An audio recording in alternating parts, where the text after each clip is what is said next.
Max company while he ate dinner. We came out this morning to keep him company as he ate breakfast. I had a few minutes, and at that time I was reading Daiseshu, Great and Holy Master. And I was really getting into this book because I've heard so much about it. It's been on my shelf for 2 years or better. It's got some great photos in it. Hold on.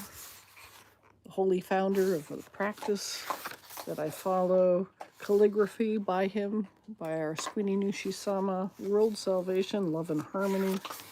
Picture of his daughter. And yeah, it started out so powerfully. With just the foreword, an affectionate and loving father with a heart like a son. He was told, the time of heaven has come. Rise, thy name shall be Kotama. Exercise the art of purification. The world shall enter severe times. And then the end note number 1 was... That's from the Gosagen page, Japanese page 24. All references to the Gosagen, the Book of Holy Words, and to the Norigotoshu, the Book of Prayers, are to the Japanese language editions. And hello, Mr. Highway, you've come to join us, huh? Highway has come. But although I had this book, I guess UPS came while we were out. And Amazon delivered, and we have Christmas gifts for the little girl next door who doesn't watch my YouTube live, so hey, it's cool. I get to read the books first. So this is a new-to-me author, Lucy and the Raccoon Who Stole the Stars, written by J.P. Anthony Williams, and it's a magical tale of friendship, sharing, and starlight. Oh, haha, I love that. I can read backwards still. Lucy loves stars. Every night she counts them. 1, 2, 3. Twinkle, twinkle. But tonight something is wrong. Some stars are missing. The Big Dipper, the shiny spoon shape she loves to find, is gone. Lucy rubs her eyes. She looks again. Still gone? Hello, thank you for the thumbs up. This is Lucy and the Raccoon Who Stole the Stars, and we're out here to keep Max company so that he'll eat his breakfast. She tiptoes outside. Here we go. She tiptoes outside. The night feels quiet, too quiet. Then rustle, rustle. A shadow scurries up a tree. A raccoon holding a jar of twinkling stars. He holds a giant net in one paw. Swish, swish. He swings the net at the sky. Snap. A few stars land in his jar. Drop a comment. Have you ever caught a star in a jar? What are you grateful for today? Welcome. Thanks for stopping by. And we're reading Lucy and the Raccoon Who Stole the Stars. Lucy gasps. Stop! Lucy shouts. The raccoon freezes. A star dangles from his net like spaghetti. Why are you taking the star? Hate AI, that's gross. Okay, well, stick around. I got Jane Yolen coming next. I'm sure that's not AI. The raccoon grins, and besides which, yeah, AI, that's an interesting thing, but if you have a phone, if you use a computer, if you talk to a voicemail tree, you're using AI. The raccoon grins, just borrowing. Stars make excellent nightlights. I'm Rascal. Rascal shakes the jar. Clank, clank. The stars jingle like coins. My den is too dark for dance parties. Do you hold dance parties in your den?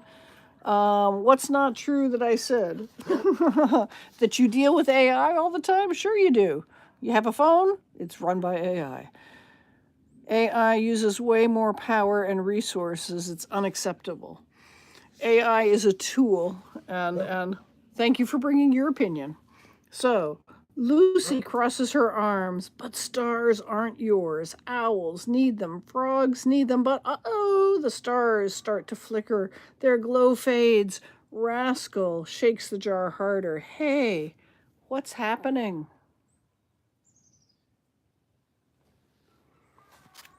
Lucy watches the dimming stars. They need the sky to breathe.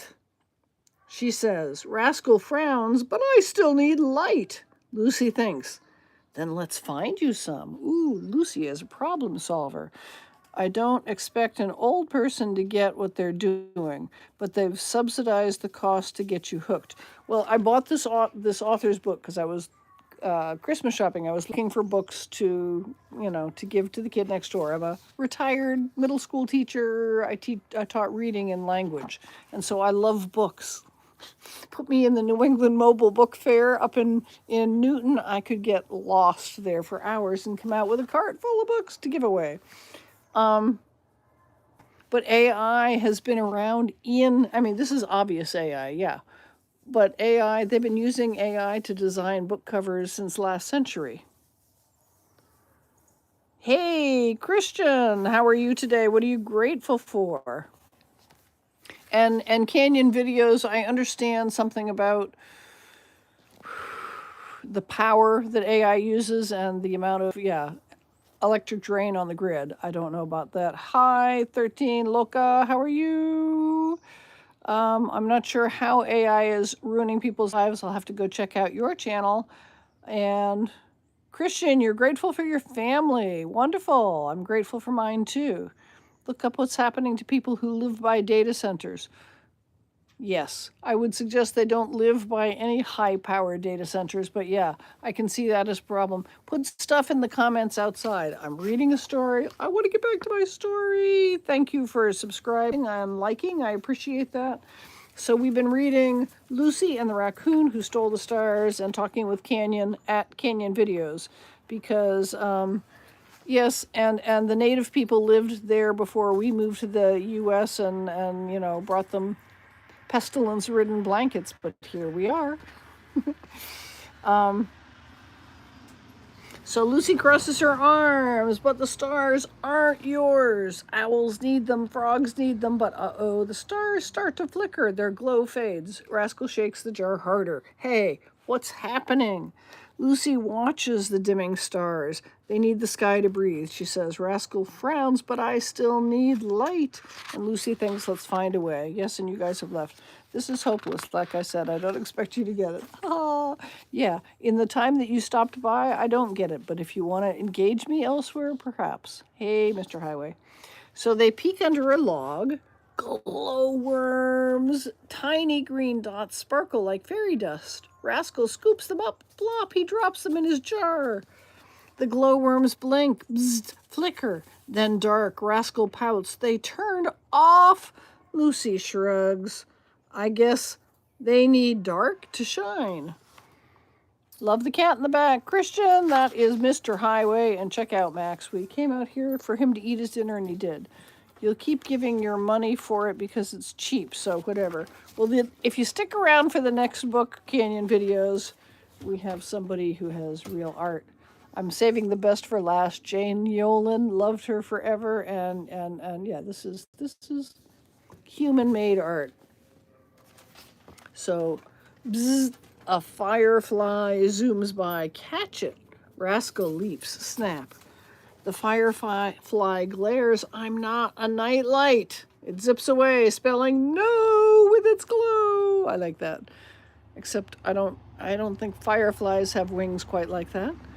Dislike the stream for sharing AI art. I can't support this. Goodbye.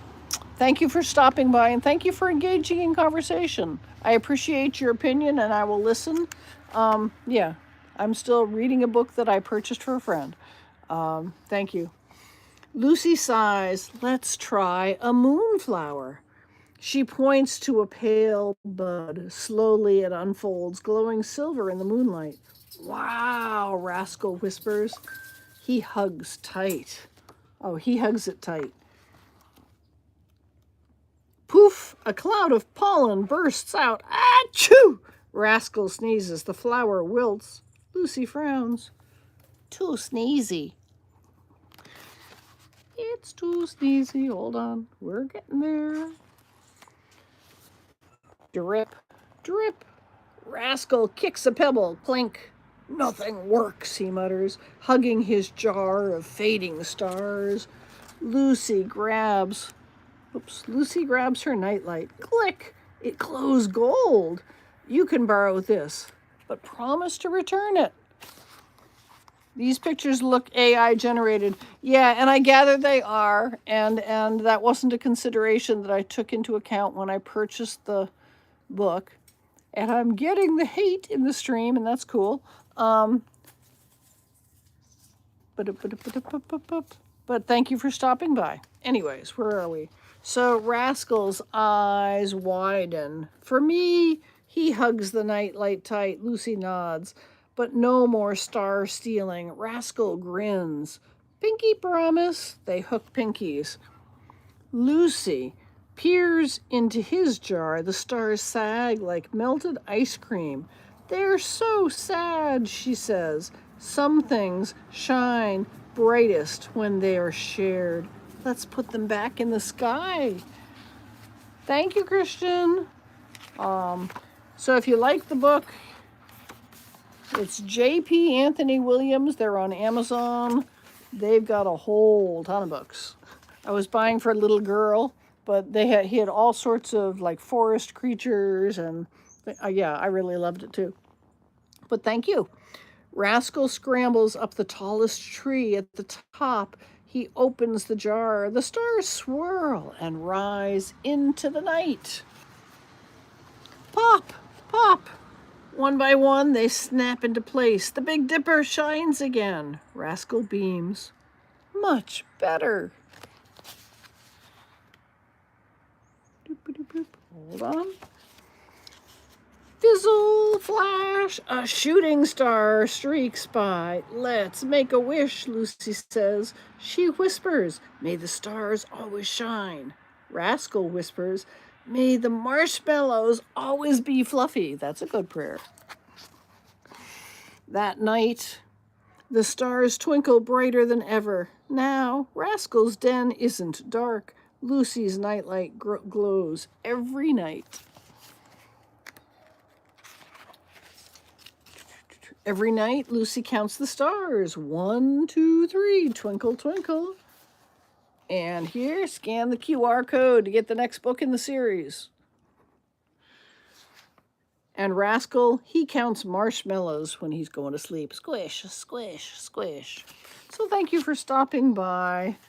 And the end of the book has instructions for how to make your own star jar and gives you a free gift if you follow that QR code. And yeah, an animals coloring book. And as I was saying before, lots of books by this author. Lots of books. And yes, it looks like AI generated art. The first book that I was looking at was this one, The Owl Who Stole Christmas, because I was shopping for a little girl next door. But because Amazon knew that I liked owl books, it showed me Jane Yolen's Owl Moon. I love Jane Yolen. And this is a Caldecott Award winner. And you AI art haters who have left already, there is no AI art in this book. Yeah. And the what do you call it? Dedication in the book is for my husband, David, who took all of our children owling. And that's from Jane Yolen. And then the artist, who is John Schoenherr, to my granddaughter, Nisa, for when she is old enough to go owling. So that's how he. You want to come up here and read books with us, Max? You're going to have to get yourself around and under. I'm not getting up to unhook you. Ugh.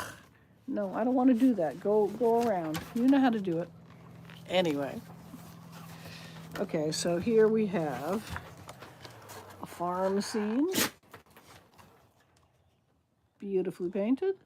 Everybody's gone, so I can read it for myself. It was late one winter night, long past my bedtime, when Papa and I went out owling. There was no wind. The trees stood still as giant statues, and the moon was so bright the sky seemed to shine. Somewhere behind us, a train whistle blew, long and low, like a sad, sad song. You're the only one here, but on my end, it says 0 people are watching.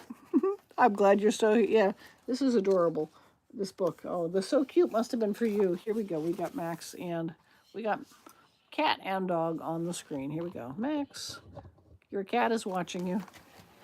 Yeah, entertain us while I turn the page. Christian, thank you for hanging in there. Thank you for hanging in there. All right, so we're reading Owl Moon. I could hear it through the woolen cap Pa had pulled down over my ears. A farm dog answered the train, and then a second dog joined in. They sang out trains and dogs for a real long time, and when their voices faded away, it was as quiet as a dream. We walked toward the woods, Pa and I.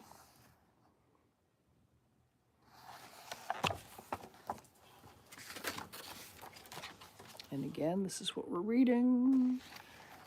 Our feet crunched over the crisp snow, and little gray footprints followed us.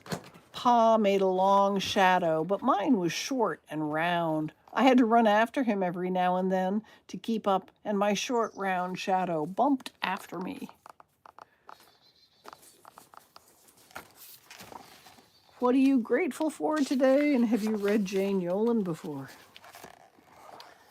We reached the line of pine trees, black and pointy against the sky, and Pa held up his hand. I stopped right where I was and waited. He looked up as if searching the stars, as if reading a map up there. The moon made his face into a silver mask. Then he called, "Woo, woo, woo, woo, woo, woo." The sound of a great horned owl. Woo, woo, woo, woo, woo, woo.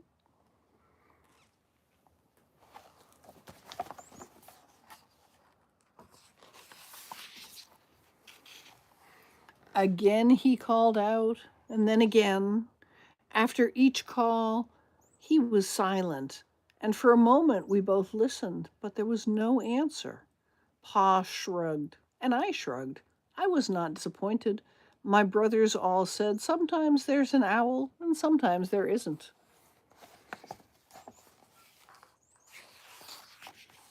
We walked on. I could feel the cold as if someone's icy hand was palmed down on my back, and my nose and the tops of my cheeks felt cold and hot at the same time. But I never said a word. If you go owling, you have to be quiet and make your own heat.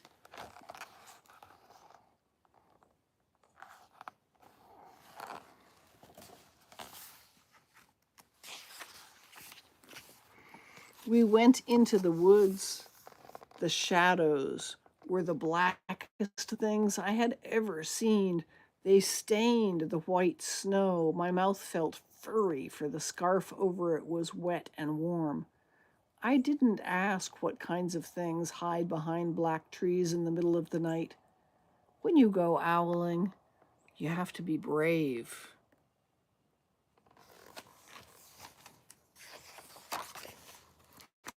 Then we came to a clearing in the dark woods.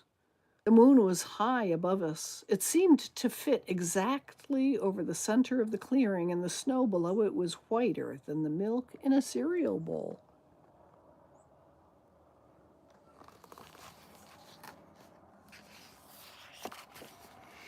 I sighed, and Pa held up his hand at the sound. I put my mittens over the scarf over my mouth and listened hard, and then Pa called, "Hoo, hoo, hoo, hoo, hoo, hoo, hoo.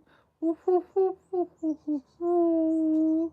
I listened and looked so hard my ears hurt, and my eyes got cloudy with the cold. Pa raised his face to call out again, but before he could open his mouth, an echo came threading its way through the trees. Hoo, hoo, hoo, hoo, hoo, hoo.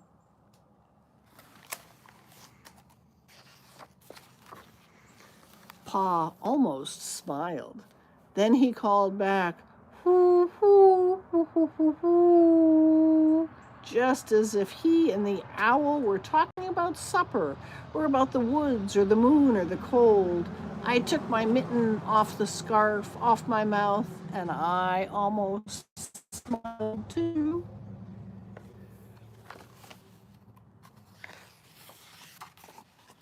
The owl's call came closer from high up in the trees on the edge of the meadow. Nothing in the meadow moved. All of a sudden, an owl shadow, part of the big tree shadow, lifted off and flew right over us. We watched silently with heat in our mouths, the heat of all those words we had not spoken. The shadow hooted again. Thank you. Pa turned on his big flashlight and caught the owl just as it was landing on a branch.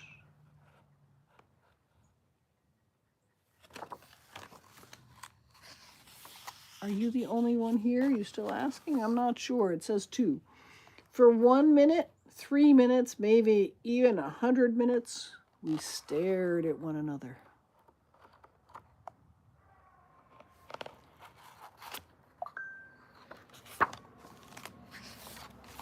Then the owl pumped its great wings and lifted off the branch like a shadow without a sound. It flew back into the forest. Time to go home, Pa said to me. I knew then I could talk. I could even laugh out loud, but I was a shadow as we walked home. Yes, thank you for staying, Christian. I think that's the end. Oh, no. When you go owling, you don't need words or warm or anything but hope. That's what Pa says. The kind of hope that flies on silent wings under a shining owl moon. That was Owl Moon, Jane Yolen. Yeah, beautiful. Caldecott Award winner. Yeah. Thank you for sticking with me, folks. I've got work to do. Max has eaten his dinner, which is the reason I came out in the first place. Highway has down and gone to sleep on the far side. Yep, he wants to know, what's up? What's up, people? So, what are you grateful for? Where are you viewing from? Thank you for coming to read kids' books with me this afternoon. It's not a regular thing. It's just that, yeah, I got books to give to the little girl next door for Christmas. And I wanted to read them, and I thought, why not do a couple birds with one stone? Sit out here with the dog. If he has company, he'll eat. Although this morning I came out and read with him, and yeah, it didn't work then, but today he ate. Any what? I must have misspoken. I'm not sure what the any is about. Anyway, I love you. Thank you for stopping by. Thank you for all those thumbs up. And yeah, stop by again another day. Have a great day.